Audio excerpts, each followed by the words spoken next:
5월 26일 월요일자 매일 성경 빌립보서 5장 5절로 18절 말씀.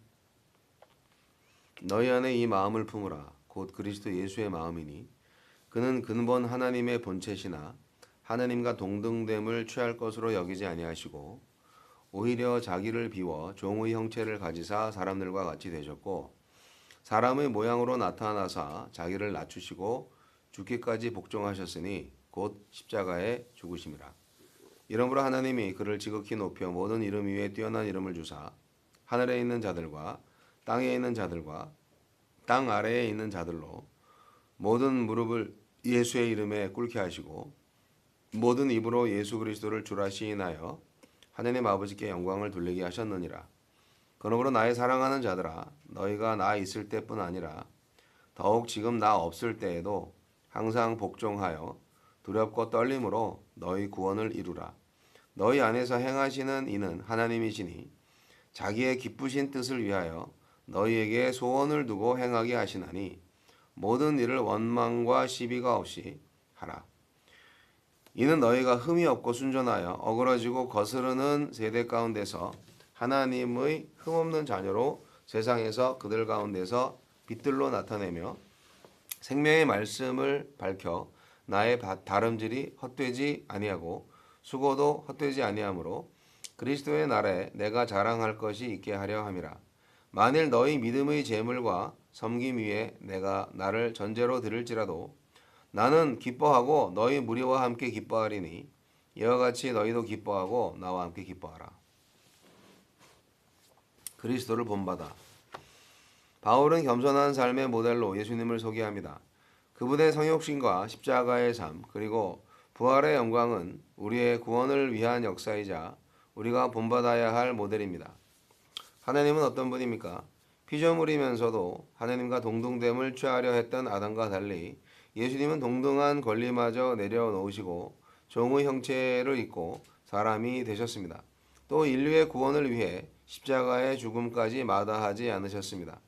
주님처럼 나를 비우지 못하니 내 안에 타인이 들어설 공간이 없고 시기와 교만, 갈등과 반목이 가득한 공동체가 되는 것은 아닐까요? 더 비울 것도 더 버릴 것도 더 낮아질 것도 없을 만큼 철저하게 순종하신 아들 예수님을 더 올라갈 곳이 없을 만큼 높은 곳에 이르게 하셨습니다. 모든 이의 주가 되게 하셨고 하나님이 영광을 받으시는 하나님 나라가 서게 하셨습니다. 하나님은 겸손하게 하나님께 순종하고 타인을 존대하는 사람을 칭찬하시고 그를 통해 하나님 나라를 세우십니다. 순종과 섬김의 내리막길은 큰 자가 되는 오르막길입니다. 나에게 주시는 교훈은 무엇입니까? 구원은 하나님이 시작하셨지만 우리도 두려움과 떨림으로 함께 이루어 가야 합니다. 이를 위해 가장 시급한 것은 그리스도를 본받는 것입니다. 그리스도께서 보여주신 자기 부정과 복종과 사랑의 삶을 실천하지 않고서는 공동체가 온전할 수 없고 구성원의 구원도 완성되지 않습니다. 우리 교회는 하나님이 우리 속에 두신 선한 소원에 화답하여 하나됨과 거룩함을 이루어가고 있습니까? 두렵고 떨림으로 이루어야 할 것은 너의 구원만 아니라 너희 구원입니다. 공동체가 함께 구원을 이루어간다는 것은 지체를 사랑하라는 명령에 복종하는 것이고 어둡고 어그러진 세상 가운데 거룩하고 흠없는 존재로 사는 것입니다. 원망과 시비로 인해 분열된 공동체는 이룰 수 없는 구원입니다. 빌립보 교회가 이 세대처럼 어그러진다면 바울의 다름질은 헛수고가 되지만 흠없는 자녀가 된다면 바울에게는 그리스도의 날에 자랑할 것이 있게 될 것입니다. 바울은 그 복음을 위한 수고를 완성하기 위해 자신을 내어줄 준비가 되어 있다고 고백합니다. 나의 수고와 헌신으로 더욱 온전해지기를 바라는 사람은 누구입니까? 주여, 원망과 시비 없이 함께 그리스도를 본받아 구원을 이루어 가게 하소서. 구원을 이루어 간다는 말씀을 우리가 삶 속에서 실현한다면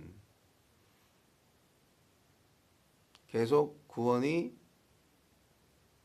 되어가고 있다. 구원을 만들어가고 있다. 구원을 받고 있다. 현재 진행형으로 구원을 생각을 해야 되는 건데요. 그래서 구원에 대한 생각을 예수 믿고 천국 가는 걸로만 생각을 하는 그런 관점으로 보면 이 만들어가는 구원, 현재 진행형인 구원에 대해서 이해를 못하거나 아니면 생각을 안 하는 경향이 있지요.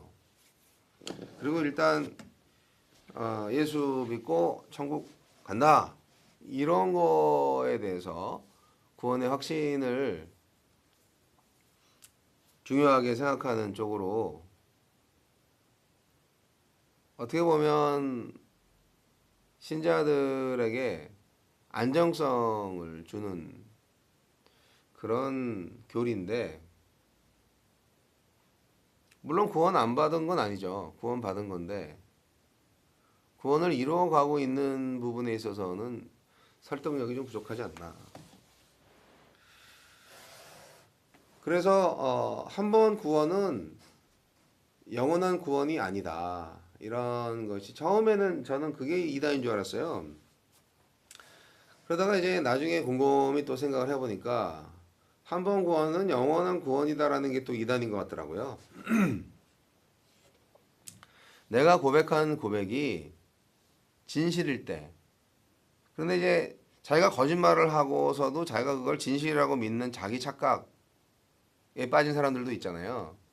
그러니까 진실은 하나님만 아시는 거죠.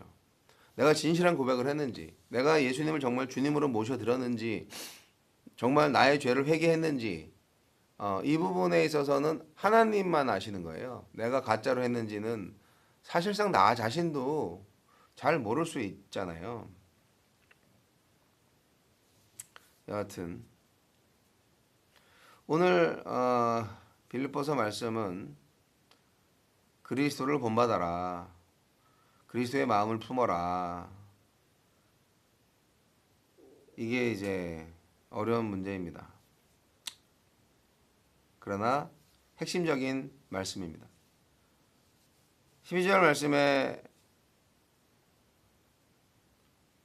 두렵고 떨림으로 너희 구원을 이루라는 말씀이 핵심인 것 같아요.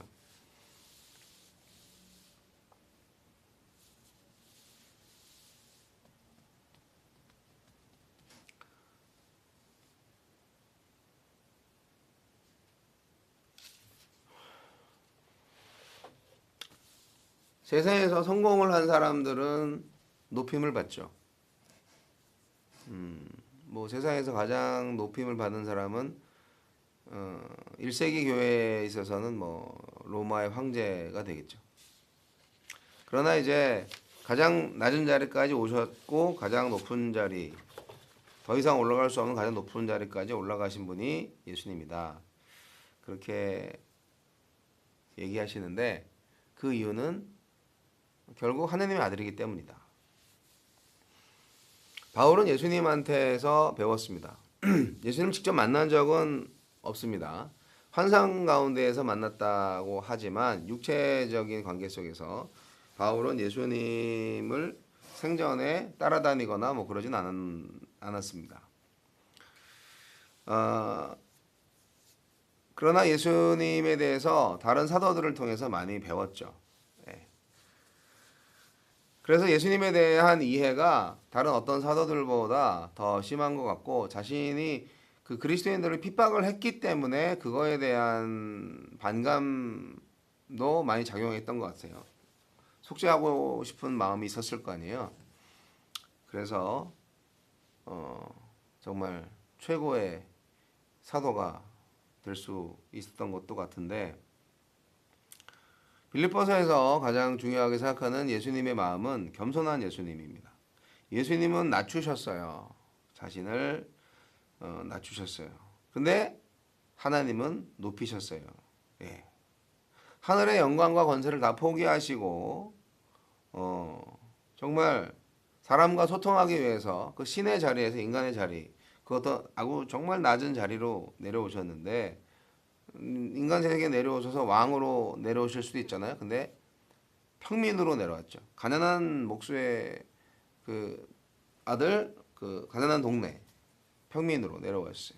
근데 어쨌든 랍비가 되긴 됐어요. 젊은 날에 랍비가 됐죠. 랍비라고 불렀으니까. 근데 뭐 누구한테 랍비의 권위를 줬는지는 모르겠지만 여하튼 랍비가 된 거는 맞아요. 그러니까 공부를 많이 하신 거는 맞는데 여하튼 사람들과 똑같이 시공간 안에 사시면서 그야말로 죄인으로 낮아지셨어요. 그런데 하나님이 그분을 높이셨다는 거죠. 죽음에서 살리셨고 땅에서 하늘로 올리셨고 사람에서 하나님으로 높이신 겁니다. 존재하는 모든 것들보다 더 높이셔가지고 그야말로 예수가 주님이시다. 큐리어스 유일한 통치자다. 그런 호칭을 얻게 하셨다는 것을 바울이 고백하고 있습니다. 바울은 빌립보 성도들한테 비록 자신이 로마의 감옥에 있어서 성도들과 함께하지는 못하지만 늘 두렵고 떨림으로 구원을 이루라고 권면을 하는데요. 이것은 결국 성도 안에서 기쁘신 뜻을 위하여 소원을 두고 행하게 하시는 하나님의 역사 때문에 가능하다고 말씀을 하십니다. 하지만 하나님의 은혜가 우리의 책임을 면제해 주는 것은 아니에요. 우리는 구원받은 이후에 구원을 이루고자 하는 노력을 할 필요가 있어요. 바울 사도가 권면한 것처럼요. 자동으로 되는 게 아니에요. 우리가 노력을 할 부분이 있어요. 바울은 빌립보 성도들의 복음과 교회를 향한 믿음의 삶, 섬김의 삶을 인정하고 칭찬합니다. 바울을 정말 유일하게 잘 도와줬던 교회는 빌립보 교회 하나밖에 없어요. 그래서 광야의 이스라엘 백성처럼 원망하거나 시비하는 일 없이 이 어그러지고 거스르는 세대 속에서도 흠 없는 빛의 자녀로 드러나라고 합니다. 그리고 생명의 말씀을 밝히라고도 합니다.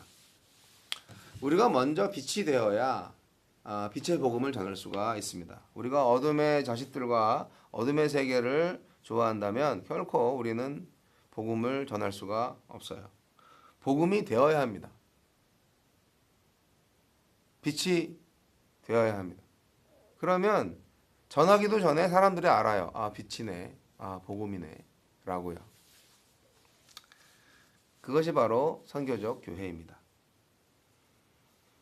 그리고 안타까운 건 아직도 우리 세상이 인간의 가치관으로 똘똘 뭉쳐있죠. 시대의 가치관을 거스르며 살아갈 수 있어야 합니다. 그래야 이 시대를 구원할 생명의 복음을 전할 수 있습니다. Are you ready? 그리스도의 마음을 품으십시오. 두렵고 떨림으로 구원을 이루십시오.